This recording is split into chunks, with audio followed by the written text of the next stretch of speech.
All right, here's the battery out of the BSA, and I've got the tester on it, and it reads, the better part of 11.5 volts. But watch when you push, this is a load tester, and you put the load on it, and it drops off dead, okay? Now normally, first of all, this tester is made for automobile batteries, big sacks of electricity. It will test these smaller batteries. You just have to accept lesser results. I'll show you by going to this big battery I have here, which is too big for anything but a Norton.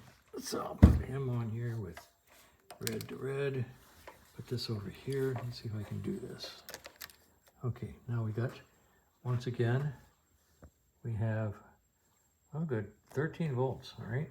Now let's put the, press the load switch and see what happens. See, it still stays in the green. And even the smaller batteries will stay in the green if they're good, even though this is an automotive load tester. So this little guy here that came out of the BSA is bad, and I will find a replacement for it. A full-size replacement, because this is much smaller than the bike calls for. So I'll do a little research and find a battery.